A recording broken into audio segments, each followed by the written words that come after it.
हमारे मार्केट्स में किस तरह से अप्रोच होनी चाहिए, क्योंकि हम होल्ड आउट कर रहे हैं, फंड्स का अच्छा पार्टिसिपेशन है, ब्रॉडर मार्केट में अच्छी रैली है, इंडेक्स पर हमने देखा कल ऑलमोस्ट नए हाई से बस कुछ ही पॉइंट दूर रहा बैंक निफ्टी भी।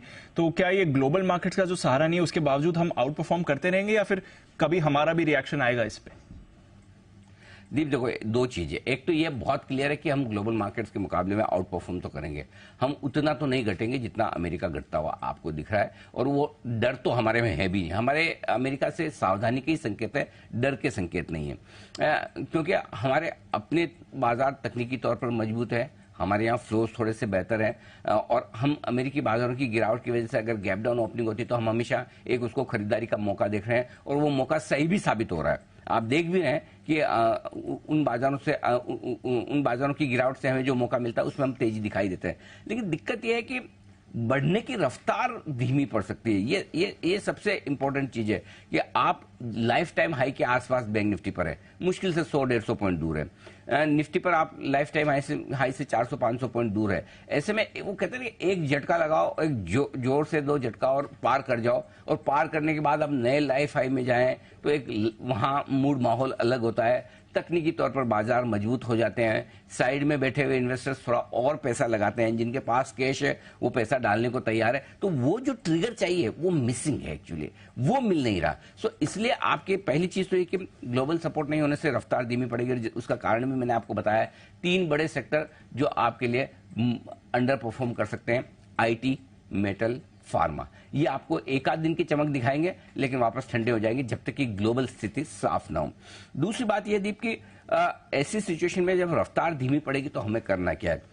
अभी तक हमारी स्ट्रेटेजी थी कि पहले सपोर्ट लेवल पे खरीद लीजिए, छोटा सा वाला पहला सपोर्ट लेवल आए वहीं ले लीजिए। अब हम थोड़ा सा ये करेंगे, इंपोर्टेंट सपोर्ट लेवल पे लेना है। मसलन कल आप 18,350 के आसपास बंद हुए, पहला सपोर्ट लेवल आपका 18,250 से 18,315 की रेंज में आता है। मजबूत सपोर्ट पहला जो आपका बनता है 18,265 के आसपास बनता है। तो अब आपने डिसाइड ये करना है कि 18,315 पे ले लेना है, जवाब है ना। 18,285 रिव्यू, 18,265, हाँ ये लेवल ठीक लगता है। ये इस तरह की आपको स्ट्रेटेजी मन में बनानी पड़ेगी कि मुझे किस लेवल पर एंट्री करनी है। तो मजबूत सपोर्ट लेवल पर खरीदारी करनी है। दूसरी स्ट्रेटेजी अब ये बनानी है जो कल के सेशन में आपने आखिरी आधे घंटे में समझा होगा कि एक बढ़िया ब्रेकआउट के लिए बाजार तैयार हो रहे थे 18,400 के आसपास, उस पर पूरा दिन भर काफी वक्त बिताया हमने। 44,000 के आसपास बैंक निफ्टी ने भी काफी वक्त बिताया, लेकिन अमेरिकी बाजारों की कमजोरी का थोड़ा आइडिया अपने लग गया, और इसलिए आधा घंटे में आखिरी में अपने नीचे आ गए। तो अब ऐसे में एक चीज क्लियर है कि ऊपर का जो इंपॉर्टेंट रुकावट का लेवल है, कोई बड़ा लेवल है, वहां पर आप प्रॉफिट बुकिंग भी करते चले, ताकि ना आपके पास वापस नीचे एंटर करने की जगह रहे। आप खाली होंगे तो और खरीद पाएंगे वापस, और प्रॉफिट बुकिंग करते रहना इसलिए भी जरूरी है कि वो वापस से अभी 4 और 6 मारने वाली पिच नहीं है, ये लो स्कोरिंग पिच है जैसे कल थी, और जिसमें हमारे चेन्नई सुपर किंग धोनी साहब जीत गए हैं, जिसको मेरे ख्याल से आप हम सब लोग देखना चाहते थे कि एक बार तो चेन्नई फाइनल में पहुंचनी चाहिए। तो लो स्कोरिंग मैच में भी एक अच्छा, तो अभी भी मार्केट का भी लो स्कोरिंग मैच है। अच्छा बाय द दीप, एंजॉय किया कल आपने मैच? जबरदस्त मैच था अनिल जी। बस अच्छा लगता है जब भी धोनी की टीम जीतती है, बस वही था, धोनी जी से भी थोड़े और रन्स मिल जाते तो अच्छा रहता। बट हाँ, लो स्कोरिंग मैच में भी अच्छा है, मजा आया, और आखिरी ओवर तक चला, ये भी अच्छी बात थी सर। हाँ, वैसे क्या है कि फर्स्ट इनिंग तक तो कॉन्फिडेंस सबका लो था, अरे बहुत कम रन बनाए, अरे बहुत कम रन बनाए। सारे कमेंटेटर्स भी यही बोल रहे थे 20-25 तो और बनाते कम से कम।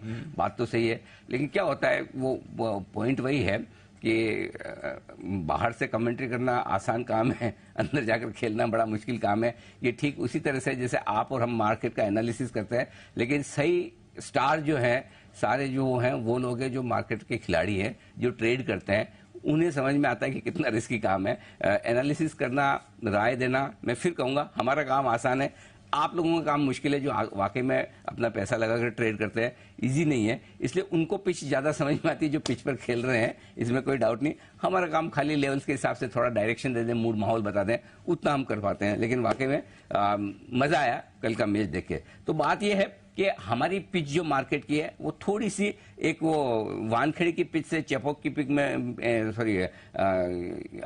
चेपोक की पिच में बदल रही है, जहां पर आपको थोड़े थोड़े जो स्कोर जो बनेंगे वो स्लो वाले बनेंगे, एकदम फास्ट वाले नहीं बनेंगे। तो 50-50-75 पॉइंट का मूवमेंट मिले, वहां पर प्रॉफिट लेते रहिए, वापस खड़े हो जाइए लेने के लिए, ऊपर में प्रॉफिट बुक करिए। मेरे ख्याल से थोड़ा सा रेंज बाउंड ट्रेड के लिए, उतार चढ़ाव वाले ट्रेड के लिए अब बाजार में आपको तैयार होना चाहिए, दोनों तरफ के ट्रेड मिले।